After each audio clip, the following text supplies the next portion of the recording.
당근의 경우 제가 2번 정도 떨어졌다가 3번째 붙을 수 있어 시니어를 뽑는 공고였는데 제가 3년차임에도 불구하고 당당히 서류에 합격. 프로토타입, 인터랙션 어느 정도 혹시나 여러분들이 저한테도 피드백을 받고 싶다. 여기서 이제 주의할 게 있어요, 여러분. 주의할 게 뭐냐? 바로 안녕하세요, 여러분. 꽃내랑입니다. 오늘은 대망의 UX UI 포트폴리오 가져왔습니다.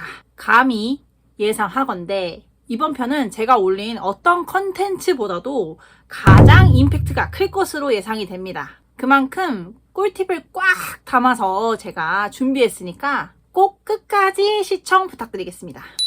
요새 UX UI 디자이너, 프로덕트 디자이너가 되고자 하는 분들이 많은 것 같아요. 근데 여러분 또 준비하다 보면 돈이 진짜 많이 들잖아요. 저도 이번에 취준을 하면서 돈이 한 세보진 않았는데 거의 50만 원 이상은 들었던 것 같아요. 근데 이제 막 졸업을 하고 취준을 하는데 여러분들 우리가 무슨 돈이 있어요. 그래서 제가 유튜브 영상으로도 이렇게 준비하면 좋다라는 걸 간단히 말씀드리면 어떨까 싶어서 이 영상을 준비하게 되었습니다. 우선 저는 작년 10월 중순 말부터 준비를 하기 시작했고요. 프리랜서를 청산을 하고 회사에 다시 들어가야겠다라고 마음을 먹었습니다. 그래서 2, 3개월 정도 폴리오를 준비를 하고 그 결과 여러 곳에 합격을 할 수 있었는데요. 특히 당근의 경우 제가 2번 정도 떨어졌다가 3번째 붙을 수 있었고요. 또 리멤버의 경우에는 7년차 이상의 시니어를 뽑는 공고였는데 제가 3년차임에도 불구하고 당당히 서류에 합격을 할 수 있었습니다.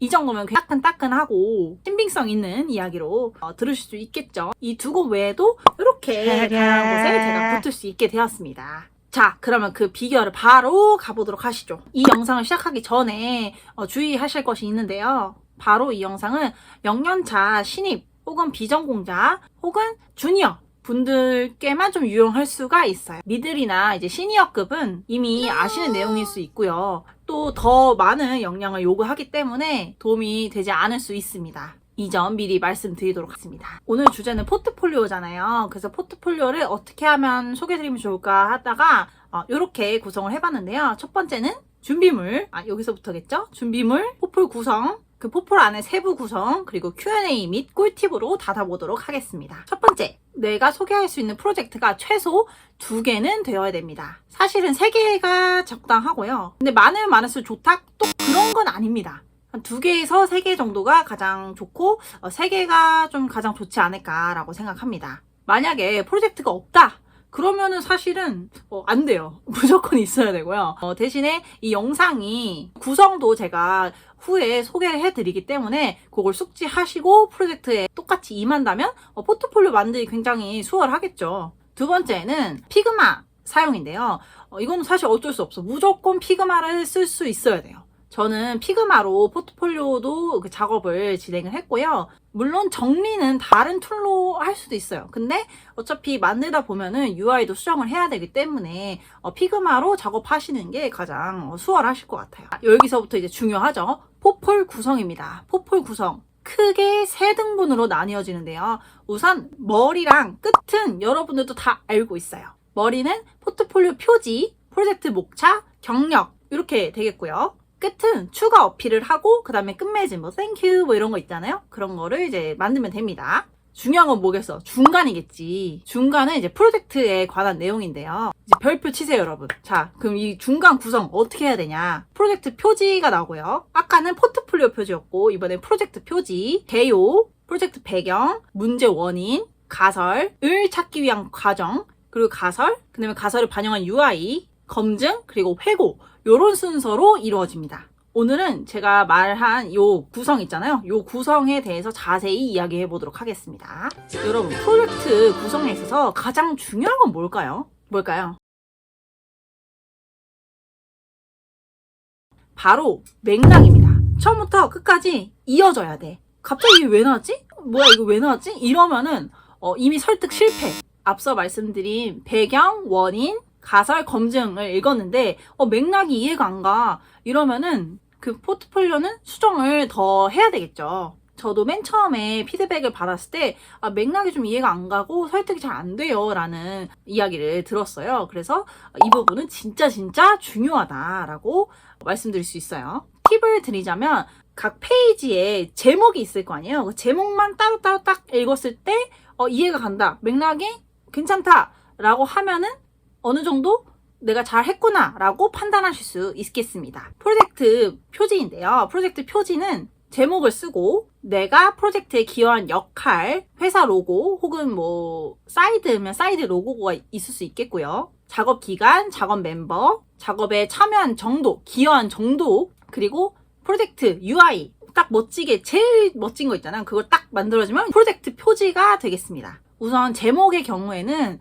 이 프로젝트를 가장 잘 나타낼 수 있는 내용으로 구성하면 좋아요. 전체 내용을 돋보일 수 있도록 쓰는 것이 좋습니다. 예를 들어 지표를 개선했다던가 아니면 어떤 핵심 기능을 내가 만들었다던가 하는 거를 적을 수 있겠죠. 예를 들어 뭐 30일 챌린지로 리텐션을 50% 올리기, 2배 올리기 이런 식으로 직관적으로도 좀 표현을 할 수 있고요. 아니면 은유적으로도 표현이 가능합니다. 제가 방금 말씀드린 예시는 심심할 수는 있는데 들었을 때 딱 이해가 가잖아. 아, 이 프로젝트 리텐션 올렸던 프로젝트인가 보네. 아, 뭐 챌린지 만들었나 보네. 이렇게 한 번에 딱 짚고 갈 수 있도록 짓는 게 좋아요. 내가 프로젝트에 기여한 역할은 이제 스콥을 적으면 되는데요. 범위를 그냥 적으면 돼요. 예를 들어 뭐 기획을 했다, 디자인을 했다, 디자인 시스템 만들었다, 뭐 로고를 만들었다, 브랜딩 했다, 뭐 이런 거 있잖아요. 등등등을 이제 짧게만 딱 적으면 됩니다. 그리고 로고의 경우에는 있으면 넣고 뭐 없으면 안 넣어도 될 것 같아요. 대신에 이거는 어디서 했다, 약간 이런 걸 알려줄 수 있는 용도로 사용될 수 있겠죠. 그리고 작업 기간은 뭐 솔직하게 적으면 되고 멤버도 솔직하게 적으면 되고요. 이런 프로젝트 표지의 경우에는 뭐 노트폴리오, 비엔스 뭐 이런 데 많기 때문에 거기서 참고하셔도 좋을 것 같습니다. 두 번째는 개요인데요. 개요는 사실 옵션이에요. 필수는 아니고, 대신에 제가 이걸 왜 말씀드리냐 하면요. 제가 두 번째 떨어지고 세 번째 붙은 당근 있잖아요. 제가 옵션이 없었어요. 장표가 없었는데 마지막 포트폴리오에 이 개요를 넣었어요. 내용들 자체는 크게 막 구성이 변한 건 없었거든요. 근데 그거 하나 넣었다고 붙은 건가 싶은지 잘 모르겠는데 아무튼 효과가 있지 않았나 라고 저는 생각이 듭니다. 이 개요의 경우에는 앞서 제가 설명드린 요 순서 있잖아요. 요약해서 적으면 됩니다. 그리고 배경인데요. 프로젝트 배경. 왜 프로젝트를 시작했느냐? 이 배경은 납득이 가야 돼. 그게 무슨 말이냐 하면은 예를 들어 대표님이 시켰어요. 납득이 안 되는 거야 이건. 오래돼서 UI가 오래돼서 이것도 납득이 안 돼. UI가 오래됐다고 해서 사용성에 크게 문제가 없으면 안 바꿀 수도 있는 거잖아요. 혹은 사이드를 했어. 이거 재밌을 것 같은데? 뭐 그럴 수는 있죠. 근데 재밌을 것 같은 데를 이제 뒷받쳐주는 또 조사가 또 있어야겠죠. 중요한 건 배경도 설득을 해야 된다. 읽는 사람을 하고 이래서 프로젝트를 시작하게 되었구나를 이해하면 좋겠죠. 설득할 수 있는 가장 쉬운 방법은 뭐겠어요? 바로 사용자로부터 시작하면 됩니다. 여기서 우리가 많이 얘기하는 이제 정량적인 데이터, 정성적인 데이터가 있겠죠. 정량적인 데이터, 이탈률이 막 엄청 커. 리텐션이 막 떨어졌어. 이러면은 문제가 있겠지. 그래서 이걸 시작했어요. 이해가 가네. 근데 또 리텐션이 떨어졌다고 해서 무조건 다 해야 돼 이런 것도 아닐 수 있어. 리텐션 떨어진 거 알겠어. 근데 이게 고쳐서 리텐션 올라가면 뭐가 좋은데? 또 이렇게 배경이 이해가 가야 돼요. 근데 정량적인 게 없어. 정성적인 거밖에 없어요. 이러면 인터뷰한 거 갖고 오고 설문조사한 거 갖고 오고 VOC 날라갔어? 그거 갖고 오고 이런 식으로 사용자들이 불편을 겪었다. 혹은 회사에 우리 서비스에 별로 안 좋은 영향을 끼쳤다 하는 것들을 가져오면 됩니다. 근데 사이드야 없어. 아예 그런 게 없어. 이러면 뭐 사회적인 배경이 될 수도 있겠죠. 혹은 내가 생각했을 땐 이거가 문제인 것 같은데 해서 이거를 뭐 설문조사를 했어요. 사용자 조사를 할 수 있죠. 인터뷰를 할 수도 있고 충분히 가능하거든요. 그렇게 해서 배경을 만들면 됩니다. 정리하면 이거 문제라고 네가 했는데 이거 진짜 문제야? 라고 공감이 돼야 돼요. 이 프로젝트가 사용자의, 회사의, 사회에 이러한 임팩트가 있기 때문에 우리는 이 프로젝트를 시작하게 됐어요. 근데 이럴 수 있죠. 아무리 생각해도 없어요. 진짜 대표님 시켜서 했어요. 아무리 생각해도 이거 너무 오래돼서 할 수밖에 없었어요. 이럴 수 있잖아. 그러면은 그거에 대한 또 이유가 설득이 되면 돼. 너무 오래돼서 다른 기능이랑 호환이 안 된다든지 개발적으로도 스택이 너무 쌓였어. 막 정리해야 할 때야. 이런 식이면은 그래 그런 리소스 측면에서도 충분히 납득이 간다 라면은 배경이 될 수 있겠죠. 두 번째는 원인인데요. 앞서 프로젝트 배경이 예를 들어 리텐션이 떨어졌어요.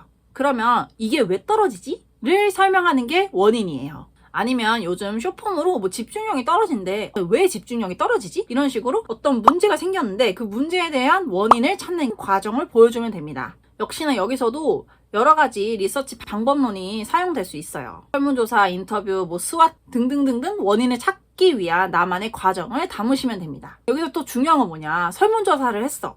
근데 왜 설문조사를 했어? 이 문제의 원인을 찾기 위해서 왜 설문조사 했는데?가 또 이해가 돼야 돼. 예를 들어서 우리는 데이터가 없어요. 그래서 무조건 발로 뛰는 수밖에 없어. 그래서 설문조사를 했다든지 이런 식으로 원인에 대한 리서치가 있는데 그 리서치를 한 이유가 명확해야 됩니다. 즉 납득이 가야 된다라고 생각하면 되겠습니다. 자, 원인을 이제 찾았어요. 그러면은 이제 이 문제에 대한 원인을 어떻게 해결할 거야? 가 나와야겠죠. 근데 갑자기 해결 방법이 짜잔 하고 막 나오는 게 아니잖아. 예를 들면 리텐션이 떨어졌어. 근데 우리가 새로운 기능을 딱 도입해. 왜 이게 도입됐지? 이러면 이해가 안 되는 거예요. 그래서 이 과정을 또 보여줘야 되는데요. 근데 이럴 수는 있어요. 제가 말씀드린 거는 그 프로젝트 구성이 미괄식으로 포트폴리오에 담아 있는데요. 두괄식으로도 할 수는 있거든요. 문제 배경이 있고, 문제 원인이 있고, 솔루션이 있고, 이 솔루션을 찾기 위한 과정들이 나중에 나올 수는 있어요. 이거는 사실은 정답은 없어요. 다만 이 과정들 자체는 다 나와야 됩니다. 역시 여기서도 조사가 무조건 들어가겠죠.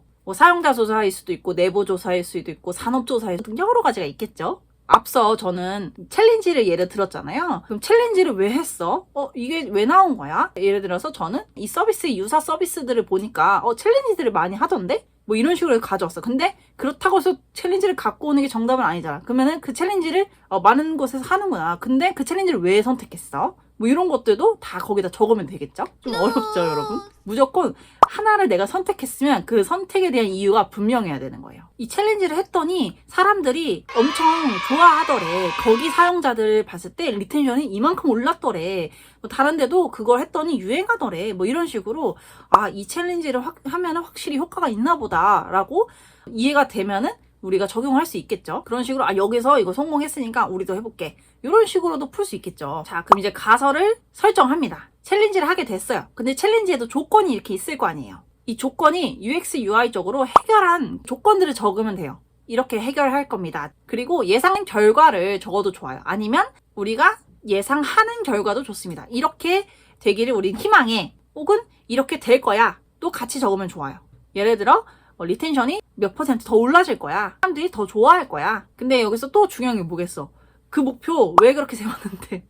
리텐션 2배 올린다고? 왜 2배 올릴 건데? 그럼 내부적으로 얘기를 해서 2배 결정됐습니다. 이렇게 또 인터뷰 때는 필요할 수 있어요. 거기 포트폴리오에 글이 너무 많으면 안 되니까 목표만 딱 적어놓고 인터뷰 때 물어보면은 왜 이 퍼센테이지를 했냐면 이러이러한 이유가 있기 때문입니다. 이런 식으로 설명하면 될 것 같아요. 자, 그 다음 가설 반영한 UI. 드디어 이제 디자인이 나오는 거예요. 이때쯤에 이제 프로덕트 디자이너가 진짜 디자이너인지 기획자인지 잘 모르겠죠. 앞서 설정한 가설을 바탕으로 UX, UI적으로 어떻게 풀어내는지를 여러분이 이제 짱 하고 보여줄 때입니다. 여기서 이제 주의할 게 있어요, 여러분. 주의할 게 뭐냐? 바로 플로우를 설명하지 마세요. 저도 피드백을 받았던 부분인데요. UI들이 막 이렇게 나올 거 아니에요. 근데 이거 들으면 요거 나오고, 요거 들으면 이거. 이거는 나중에 인터뷰할 때 물어보면은 대답하세요. 근데 그 포트폴리오에 이걸 누르면 팝업이 이렇게 나옵니다. 어쩌라고 상관이 없어요. 그게 아니라 앞서 챌린지에서 리텐션 올린다 그랬잖아요. 그럼 이 부분이 우리가 생각했을 때는 리텐션을 올리는 방법이다. 이 UI의 여기가 이거를 도와준다. 이런 식으로 그 기능에 대한 효과를 적어야지 IA처럼 막 적으면 안 돼요. 아시겠죠? 즉 가설을 디자인으로 어떻게 풀었는지에 대해서 설명을 하면 됩니다. 자, 이제 다 왔어요, 여러분. 검증을 할 차례입니다. 내가 만든 디자인 괜찮은가? 사용자들 만족해? 알아봐야겠죠. 정량적인 게 있다. 정량적인 데이터를 넣으면 되고요. 없어? 정성 데이터 넣으면 됩니다. 정성적인 거라고 해서 막 어려울 거 없어요. 만들었잖아요. 그러면 게릴라처럼 카페 가가지고 이거 한번 써주세요. 이것도 다 돼요. 우리는 진짜 방법이 없어요? 방법이 있어요, 여러분. 인터뷰 무조건 할 수 있어요.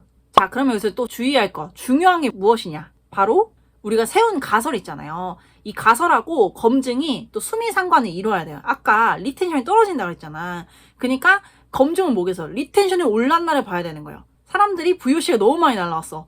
VOC가 줄었나? 이걸 보는 거예요. 이런 식으로 딱 맞게 떨어져야 앞에서부터 읽었을 때 뒤에가 딱 이해가 가겠죠. 근데 이럴 수 있어. 해결이 안 됐어요. 해결이 안 될 수도 있죠. 그럼 이 프로젝트 못 쓰나요? 또 그건 아니에요. 어떻게 모든 프로젝트가 다 성공하나요? 대신에 어떤 걸 보여줘야 되냐? 이럴 때는 내가 이 정도까지 했어. 내가 이렇게까지 반복적으로 내가 막 찾으려고 엄청 노력했어. 이걸 보여주면 돼요. 이게 잘 나온 예시가 토스 디자인 블로그에 이렇게 남겨놓을게요. 제가 이따가 더보기나 댓글에도 남겨놓을 건데요. 여기서도 보시면은 계속 실험을 했는데 안 되는 거예요. 그래서 마지막에 진짜 미미하게라도 올랐다라고 해서 마무리가 되거든요. 그럼 미미하게 올랐다고 해서 실패한 거야? 그건 아니죠. 미미하게라도 결국 해낸 거예요. 그래서 여러분이 만약에 내가 실패한 프로젝트가 있어서 이거 못 쓸 것 같아요 라고 할 수 있잖아요. 그럴 때는 내가 진짜 노력하는 과정, 그거를 담아주면은 분명히 쉽게 성공한 프로젝트보다 훨씬 의미 있게 다가올 수 있을 겁니다.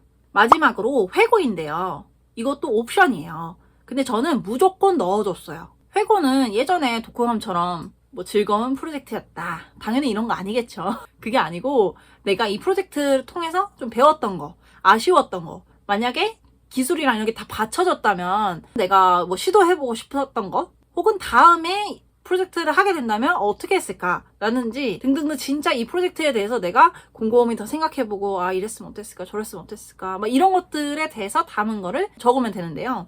저는 그렇게 글을 쓰고 옆에다가 이 프로젝트 할 때 제가 막 썼던 것들 있잖아요. 뭐 와이어프레임일 수도 있고 사진 찍은 것 있을 수도 있고 이런 것들 같이 조금 넣어서 했어요. 내가 진짜 이 프로젝트 했어요. 약간 이런 느낌으로 작업을 했었습니다. 마지막으로 Q&A랑 꿀팁을 같이 보도록 하겠습니다. 볼까요? 첫 번째, 포트폴리오 몇 장 정도 해야 되나요? 한 프로젝트당 10장 내외 정도로 작업을 했고요. 총 장수는 한 40장이 조금 넘었던 것 같아요. 40장에서 50장 정도면은 괜찮지 않을까? 프로젝트 3개를 기준으로 말씀드렸습니다. 두 번째는 프로토타입, 인터랙션 어느 정도 넣어야 되나요? 저는 프로토타입 무조건 넣어줬어요. 이게 링크 타고 들어가면은 할 수 있잖아요. 그걸로 넣어줬고요. 엄청 화려한 인터랙션이나 이런 거는 저는 넣지 않았습니다. 그냥 클릭하면 뭐 나오고, 뭐 모달 나오고, 뭐 이런 거 있잖아요. 그 정도만 딱 작업해줬어요. 세 번째, 포트폴리오 피드백 받아야 하나요? 몇 번 받아야 되나요? 이거 진짜 중요한데 저는 한 7번 이상 받은 것 같아요. 제가 생각했을 때는 포트폴리오 피드백은 진짜 많이 받으면 받을수록 좋은 것 같아요. 지인한테 받아도 되고 아예 연관이 없는 분한테도 받아도 돼요. 그러니까 디자인이 아예 아니야. 근데도 주잖아요. 그랬을 때 내 거 읽었을 때 너 이해가 가? 너 이거 설득이 돼? 근데 그분이 나 잘 모르겠는데? 무슨 말인지 모르겠어 라고 하면은 확실히 좀 개선을 해야 될 필요가 있겠죠.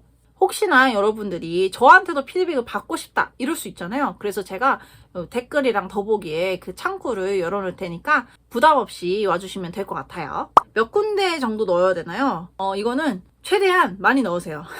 왜냐면 요즘 경기가 너무 안 좋아. 추워. 전략이 있습니다. 여러분. 전략이 있는데 내가 진짜 가고 싶은 데 있잖아요. 그거는 맨 나중에 넣고요.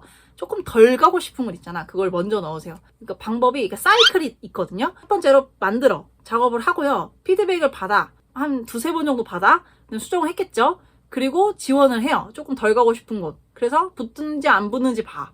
근데 여기서도 안 붙어? 그러면은 여러분 가고 싶은 곳에서는 안 붙을 확률이 더 높겠죠. 그러면 다시 수정해. 다시 2-3번 피드백 받아. 다시 지원해. 이런 식으로 이렇게 돌아가듯이 작업을 하면 되거든요. 저도 당근에 2번 정도 떨어졌을 때는 진짜 한 3번째, 4번째 받았을 때였고요. 한 7번째 이상 했을 때 마지막으로 붙은 거였기 때문에 여러분들도 이렇게 사이클을 돌리면서 작업하시면 좋을 것 같아요. 자, 그 다음에 자소서 준비해야 하나요? 저는 넣긴 넣었어요. 넣긴 넣었는데 자소서랑 이력서를 같은 한 파일에 작업을 했거든요.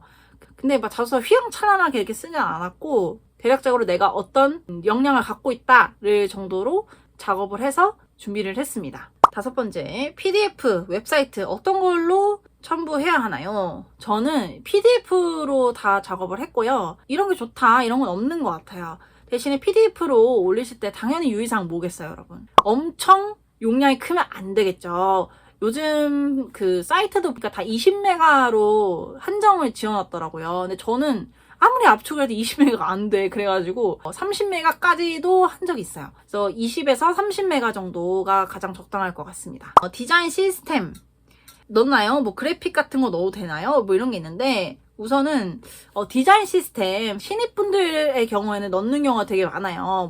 저는 사실은 안 넣어도 무방하다라고 생각하거든요.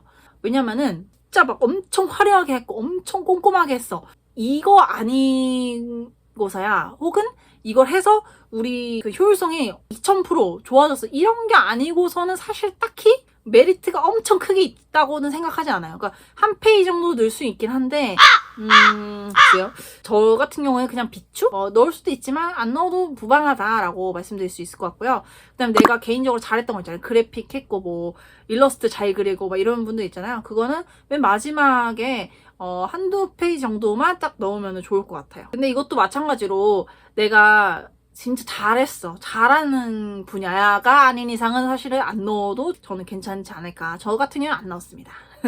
기본적인 건데요. 레이아웃, 타이포그래피입니다. 저는 처음 포트폴리오 PDF 받았을 때 이거에 대해서 딱 처음에 들었어가지고 약간 당황했어요. 아, 기본적인 것도 내가 안 지켰구나. 여러분, 우리는 뭐예요? 디자이너죠. 디자이너 뽑는 거잖아요. 그러니까 기본적인 것은 맞춰서 작업을 하면 좋겠습니다. 그리고 가장 중요한 게 있어요, 여러분. 포트폴리오에 있어서 중요한 게 뭐냐. 바로 이 프로젝트를 내가 완전히 이해하고 있어야 돼요. 한 번은 면접 보러 갔는데 이렇게 질문하시는 거예요. 설문조사 요거 응답이 중복으로 받았던데 왜 중복으로 받았어요? 이렇게 물어보는 거예요. 그래서 이런 것도 질문한다고? 그러니까 그래서 조금 당황했거든요. 여러분, 그러니까 문항 하나하나도 왜 그렇게 했는지, 인터뷰 질문을 왜 그렇게 물어봤는지, 인터뷰인은 왜 그 집단으로 추렸는지, 뭐 이런 것들 있잖아요. 진짜 하나하나 다 고민해야 돼요. 데이터? 예를 들면 1분기 거 보여줬어요. 그럼 왜 1분기 거를 여기다 넣으셨어요? 다른 분기도 있지 않나? 했을 때 1분기 넣은 이유는 이러한 이유 때문입니다. 이런 식으로 하나하나 보시면서 혹시 이유가 빠진 건 없을까? 내가 그냥 넣은 건 없을까라고 한 번 더 쭉 보시면서 작업하시면 좋을 것 같습니다. 제가 포트폴리오 구성을 아주 디테일하게 말씀드렸는데요. 어떠신가요, 여러분? 제가 여러분 내돈내산 한 것들 바탕으로 그리고 플러스 제 노하우로 영상을 짧게 만들어 봤습니다. 앞서 말씀드린 것처럼 혹시 저한테 피드백을 받고 싶다 하신 분들 제가 창구를 열어놨습니다. 여러분, 우리 취준하느라 돈 많이 없잖아요. 그래서 제가 실속 패키지도 준비를 했으니까 부담 없이 와주시면 감사하겠고요. 아래 댓글이랑 더보기에 있습니다. 마지막으로 해드리고 싶은 말씀은 포기하지 마세요. 한 번에 이게 성공하시는 분들 있잖아요. 한 번에 붙고 다 막 네카라쿠베 갔대. 나는 어떻게 네카라쿠베 가냐. 이렇게 상심할 수는 있는데 버티는 자에게 여러분 기회는 무조건 옵니다. 그렇기 때문에 주눅이 들어도 비를 맞아도 눈이 막 내려도 여러분 포기하지 않으면 우리 다 할 수 있을 거예요. 아시겠죠? 우리 모두 버팁시다. 꼭 취뽀하시고 같이 일할 그날을 기다리도록 하겠습니다, 여러분. 안녕!